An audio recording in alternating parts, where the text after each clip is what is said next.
खबरदार में आज सबसे पहले हम गोवा के सबसे बड़े कोविड अस्पताल की हॉरर स्टोरी आपको दिखाएंगे, जहां ऑक्सीजन ना मिलने से आज भी मरीजों की मौत हो रही है।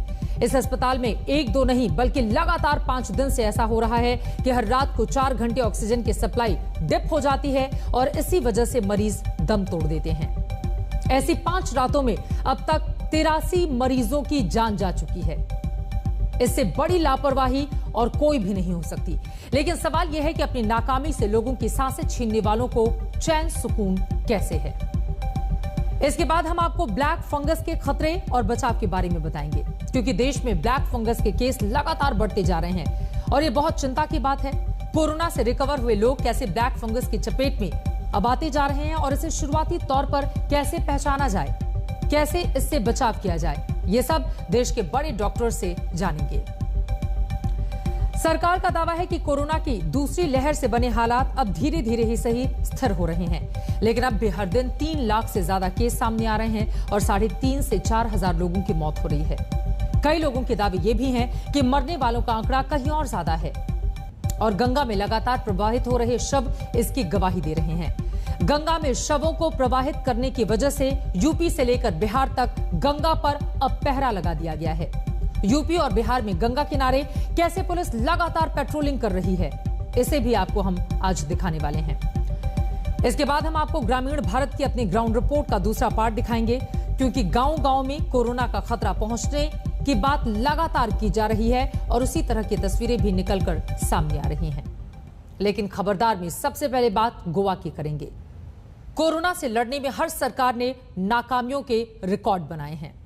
जब भी इस दौर को इतिहास में याद किया जाएगा और सरकारों की नाकामी को याद किया जाएगा तो उसमें गोवा का जिक्र, उसका नाम जरूर आएगा। क्योंकि क्या आप सोच सकते हैं, एक राज्य में सबसे बड़े कोविड अस्पताल में लगातार 5 दिन से ऑक्सीजन की सप्लाई में रुकावट आए और उसकी वजह से लगातार मरीजों की मौत हो रही हो। ऐसा गोवा में लगातार हो रहा है और सबसे बड़ी बात यह है कि इन मौतों की जिम्मेदारी लेने को कोई भी तैयार नहीं, किसी को तो कोई फर्क ही नहीं पड़ रहा है। देखिए,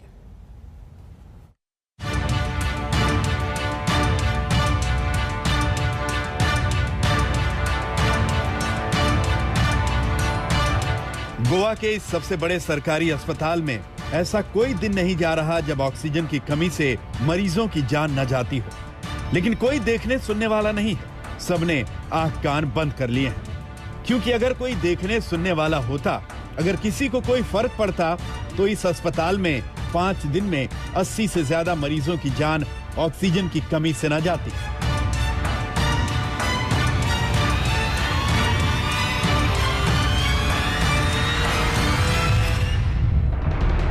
11 मई को इस अस्पताल में 26 मरीजों की मौत हुई, 12 मई को 21 मरीजों की मौत, 13 मई को 15 और मरीजों की जान गई, 14 मई को 13 कोरोना मरीज मारे गए, 15 मई को 8 मरीजों की मौत हुई।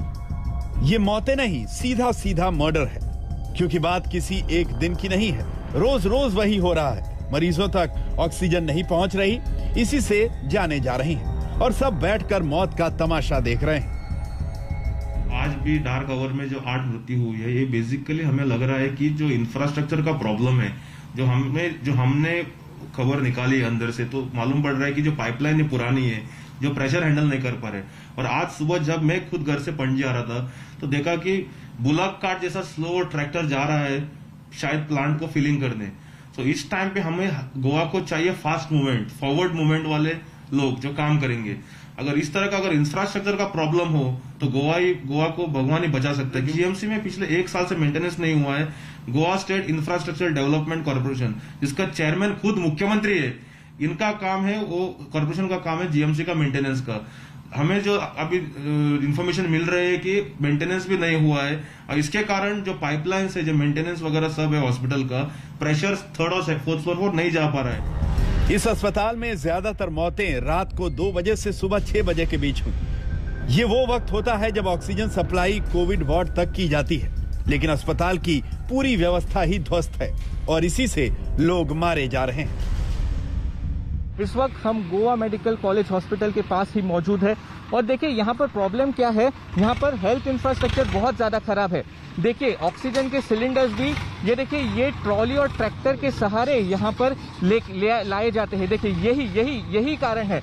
देखिए ये जो ट्रैक्टर है, ट्रैक्टर में किस तरीके से ये ऑक्सीजन के सिलेंडर्स है वो लाए जाते हैं, फिर इनको नीचे के स्टोर रूम में लेके जाते हैं और वहां से इस ऑक्सीजन को, ये देखिए जो 3rd और 4th फ्लोर है उस जगह पर इस ऑक्सीजन को सप्लाई किया जाता है। लेकिन यहाँ पे इतने खराब हालात है, लॉजिस्टिकल इश्यूज इतने ज्यादा है कि जो ऑक्सीजन है वो बराबर से कोविड पेशेंट्स के वार्ड तक नहीं जाता, तो ऑक्सीजन अचानक से ड्रॉप हो जाता है और बिना ऑक्सीजन के कई सारे पेशेंट्स अपनी जान गंवा बैठे हैं। गोवा के इस अस्पताल की क्या दुर्दशा है, ये अस्पताल के अंदर की तस्वीरें बता रही हैं। इन तस्वीरों को देखकर कौन नहीं कहेगा कि मरीजों का जीना मरना भगवान भरोसे है। एक ही वार्ड में ठूस ठूस कर लोग भरे हुए हैं। बेड नहीं मिले तो फर्श पर मरीज लेटे हुए हैं, मरीज के बेड के नीचे मरीज लेटे हैं, टॉयलेट गंदगी से भरे। इस दुर्दशा में भी मरीज के बचने का थोड़ा बहुत चांस बचता है। वो चांस भी सिस्टम ऑक्सीजन ना पहुंचाकर खत्म कर देता है, यानी कहीं से बचने का कोई रास्ता नहीं। ये हालात किसी से छिपे नहीं थे, सब अपनी आंखों से इसे देख रहे थे, लेकिन किसी को परवाह नहीं थी कि सिस्टम तुरंत दुरुस्त किया जाए जिससे मरीजों की जान बचाई जा सके। गोवा के जो हेल्थ मिनिस्टर है विश्वजीत राणे, उन्होंने ट्वीट करके एक जानकारी दी कि जीएमसी से 350 से ज्यादा कोविड पेशेंट्स को इस सुपर स्पेशलिटी ब्लॉक में रातों रात शिफ्ट किया है। तस्वीरों में आप देख सकते हैं ये बड़ा हॉस्पिटल यहाँ पर, और यहाँ पर 350 कोविड पेशेंट्स को यहाँ पर शिफ्ट किया गया है। अस्पताल में 20,000 लीटर का टैंक लगाने के दावे किए गए थे, लेकिन जब ऑक्सीजन की सप्लाई ठीक नहीं कर पाए तो मरीजों को रातों रात दूसरे ब्लॉक और बिल्डिंग में शिफ्ट कर दिया, जिसे अभी औपचारिक तौर पर शुरू भी नहीं किया गया। गोवा के स्वास्थ्य मंत्री का दावा है कि इसमें सभी सुविधाएं हैं, लेकिन ये काम पहले भी किया जा सकता था। कम से कम इतने मरीजों की जान तो नहीं जाती। गोवा में अभी तो सरकार ही नहीं है, और जो लोग चला रहे हैं, मतलब जो चीफ मिनिस्टर और हेल्थ मिनिस्टर जो रिस्पॉन्सिबल है ये सब सिचुएशन के लिए, वो लोग अभी खुद they are quarrelling among themselves. उनमें एक कंसेंसस कुछ कोई बात पे नहीं हो सकता है। विपक्ष सीधा कह रहा है कि गोवा में सरकार नाम की चीज नहीं है। मुख्यमंत्री और स्वास्थ्य मंत्री की आपस में बनती नहीं, वो अलग अलग बातें कर रहे हैं और इसी से गोवा पिस रहा है और लोगों की जान जा रही है।